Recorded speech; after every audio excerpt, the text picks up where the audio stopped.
సోదరులారా, బంధువులారా, మిత్రులారా, ఈ తెలుగు రాష్ట్రాల ముఖ్యమంత్రులు ఎలక్షన్లో ఇచ్చినటువంటి హామీలన్నింటినీ కూడా పక్కన పెట్టి వేరే పనేది లేనట్టుగా మిత్రులారా ఎస్సీ వర్గీకరణ అంశాన్ని తెరపైకి తీసుకొచ్చి దళితుల ఐక్యతపై కుట్ర చేస్తూ ఉన్నారు. మిత్రులారా, ఈ దేశంలో దళిత ఐక్యత మరి ఐక్యంగా ఉంటే వీరంతా రాజ్యాధికారం వైపు కన్నెత్తి చూసేటటువంటి అవకాశం ఉంది. కాబట్టి మోడీ గారి నేతృత్వంలో మన తెలుగు రాష్ట్రాల ముఖ్యమంత్రులు కూడా భాగస్వామ్యంతో ఈ యొక్క ఎస్సీ వర్గీకరణ అంశాన్ని తెరపైకి తీసుకొచ్చి అసెంబ్లీలో బిల్లులు కూడా పాస్ చేయడం జరిగింది. మిత్రులారా, తెలుగు రాష్ట్రాల్లో ఉన్నటువంటి మాల సోదరుని, బంధువుల్ని నేను అందరినీ కోరేది ఒకటే, మనం కానీ ఈ సమయంలో పోరాటం చేయకపోతే, అట్లీస్ట్ శాంతియుత ప్రజాస్వామ్యత పోరాటం చేయకపోతే అనగనగా తెలుగు రాష్ట్రాల్లో ఒకప్పుడు మాల సామాజిక వర్గం ఉండేది, అంతరించిపోయిందని చెప్పేసి చరిత్రలో చదువుకునేటటువంటి పరిస్థితులు వస్తాయి. మిత్రులారా, ఇకనైనా బయటికి రండి.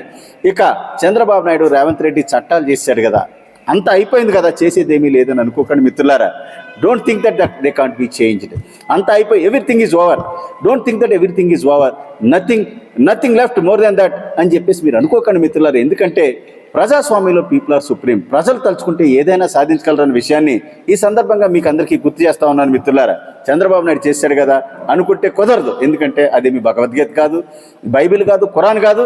దట్ కాంట్ బి చేంజ్ చేయలేనటువంటి ఖురాన్ కానీ భగవద్గీత కానీ కానే కాదు. మిత్రులారా, మనమంతా శాంతియుతంగా, ఎవరితో నీకు కొట్లాడొద్దు, గొడవలు చేయొద్దు, శాంతియుత ప్రజాస్వామ్యత ఉద్యమానికి తెరలేపాలి. మిత్రులారా, ఇది ఒక్క తెలుగు రాష్ట్రాలకి సంబంధించింది కాదు, దేశవ్యాప్త ఉద్యమం. అంబేద్కర్ సాబ్ బతుకున్నప్పుడు కానీ, మన తాత ముత్తాతలు బతుకున్నప్పుడు కానీ ఈ దేశంలో దళితుల ఐక్యతపై ఇటువంటి కుట్ర జరగలేదు. మిత్రులారా, 12 बहनों सुनिए, एससी आरक्षण वर्गीकरण के बहाने देश भर में सभी राजनीतिक पार्टियां दलितों की एकता को कमजोर कर रही है. इस पर हमें सभी को मिलकर लोकतांत्रिक लड़ाई करनी चाहिए. भाई बहनों, लड़ाई करना चाहिए, लड़ना है, लेकिन हम इस देश में हमारा अस्तित्व खो देंगे. भाई बहनों, మిత్రులారా, మనం దీనిపై నిరంతర పోరాటం చేయకపోతే మన యొక్క ఉనికి ప్రశ్నార్థకంగా మారిపోతుంది. మిత్రులారా, అలాగే తెలుగు రాష్ట్రాల్లో ముఖ్యంగా ఈ అల్లూరు సీతారామరాజు జిల్లాలో ఉన్నటువంటి మాల సోదరుల్ని, బంధువుల్ని ఎస్సీ వర్గీకరణ వ్యతిరేకించేటటువంటి వర్గాలకు నేను చెప్పదలుచుకుంది ఒకటే, దేశం మొత్తం మీద ఎస్సీ లిస్టులో ఉన్నటువంటి 1100 ఎస్సీ కులాలకు మోడీ గారు సమంగా పంచుతారట.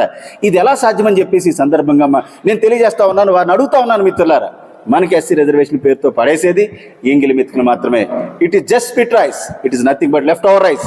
మనకి ఎంగిలి మెతుకులు పడేస్తూ ఇందులో సమాన వాటాల కోసం మీరు కొట్టుకు చావండ్రా, ఈ దేశాన్ని మేము దోచుకు తింటాం అనేటటువంటి ఉద్దేశంతోనే ఈ ఎస్సీ వర్గీకరణని మరి తెర మీదకి తీసుకురావడం జరిగింది. మిత్రులారా, ఇదేమి ఎస్సీ లిస్టులో ఉన్నటువంటి మిగతా కులాలకి న్యాయం చేసేటటువంటి ప్రక్రియ కానే కాదు.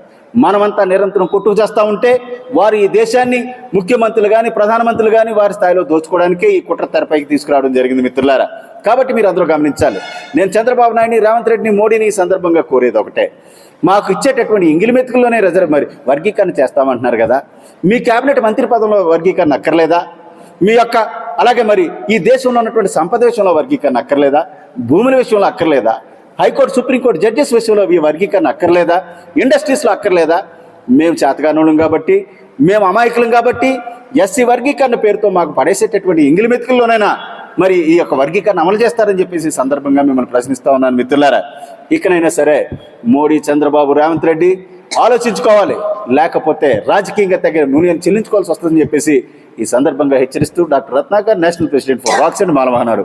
మిత్రులారా, మాల మహానాడు అంటే తెలుగు రాష్ట్రాల వరకే కాబట్టి దేశం మొత్తం మీద when I go to the other states of India, because they won't speak Telugu, they can't understand the Telugu, దాన్ని it was rechristened as rocks. Rocks stands for roar against categorization conspiracy of ఎస్సీస్ అండ్ ఎస్టీస్ ఆఫ్ ఇండియా. కుట్రపూరిత SC ST వర్గీకరణ వ్యతిరేక గర్జన అనేటటువంటి పేరుతో మిగతా రాష్ట్రాలకు పోయినప్పుడు రాక్స్గా పేరు మార్చడం జరిగింది. మిత్రులారా, as far as Telugu states are concern, it is Mala Mahanadu. When I go to the other parts of India, it is rocks. కాబట్టి విలేకరు సోదరులందరూ కూడా దాన్ని గమనించాలని చెప్పేసి కోరుకుంటూ, yes would you like to ask me any question? SC ఎస్టీల మధ్య వర్గీకరణ పేరుతో వాళ్ళకి ఇచ్చేటటువంటి ఎంగిలి మెతుకుల పేరుతో పడేసేటటువంటి రిజర్వేషన్ కోసం కొట్టుకు చచ్చేటటువంటి ప్రక్రియ కాబట్టి ఇది దేశవ్యాప్త ఉద్యమం కాబట్టి ఒక 1 year బ్యాక్ దీన్ని స్టార్ట్ చేయడం జరిగింది. పిఠాపురం నియోజకవర్గంలో, పవన్ కళ్యాణ్ గారి నియోజకవర్గంలో దీన్ని దేశవ్యాప్తంగా అన్ని రాష్ట్రాల ప్రజలకు, మన తెలుగు రాష్ట్రాల్లో అయితే అన్ని జిల్లాల్లో ఉన్నటువంటి ప్రజలకు తెలియజేస్తూ జరుగుతున్నటువంటి కుట్రని వారికి వివరంగా చెబుతూ మరి తిరుగుతూ ఉన్నాను. ఇప్పటికి ఆల్మోస్ట్ తెలుగు రాష్ట్రాల్లో, అక్కడ తెలంగాణలోనే, ఆంధ్రలో కూడా తిరగడం జరిగింది. అందులో భాగంగా మొన్న అనకాపల్లి జిల్లా వచ్చాను, అందులో భాగంగా ఈరోజు అల్లూరు సీతారామరాజు జిల్లాకి రావడం జరిగింది. ఉద్దేశం ఏంటంటే ఎస్సీ వర్గీకరణ తప్పు, దీన్ని వెనక్కి తీసుకోవాలనేదే మా లక్ష్యం. రాజ్యాధికారం వైపు కన్నెత్తి చూడకూడదనేటటువంటి ఉద్దేశంతో మాకు రిజర్వేషన్ పేరుతో పడేసేటటువంటి ఇంగిలి మెతుకుల వాటాల కోసం కొట్టుకు చావండి కుట్రపూరితంగా మోడీ, చంద్రబాబు నాయుడు చెప్పాలంటే ఈ రాష్ట్రంలో ఉన్నటువంటి, ఈ దేశంలో ఉన్నటువంటి ఆల్మోస్ట్ ఆల్ అన్ని రాజకీయ పార్టీలు దళితుల ఐక్యతపై కుట్ర చేస్తూ ఉన్నాయి. కాబట్టి దీనికి వ్యతిరేకంగా మేము పోరాటం చేస్తూ ఉన్నాం. ఎస్సీ ఆరక్షణ వర్గీకరణ जोहार बाबा साहेब अंबेडकर, जोहार जोहार, जोहार बाबा साहेब अंबेडकर, जोहार जोहार, जोहार बाबा साहेब अंबेडकर, जोहार जोहार. ఎస్సీ వర్గీకరణ వెంటనే రద్దు చేయాలి, ఎస్సీ వర్గీకరణ వెంటనే రద్దు చేయాలి, ఎస్సీ వర్గీకరణ వెంటనే రద్దు చేయాలి, రద్దు చేయాలి, ఎస్సీ వర్గీకరణ వెంటనే రద్దు చేయాలి, రద్దు చేయాలి.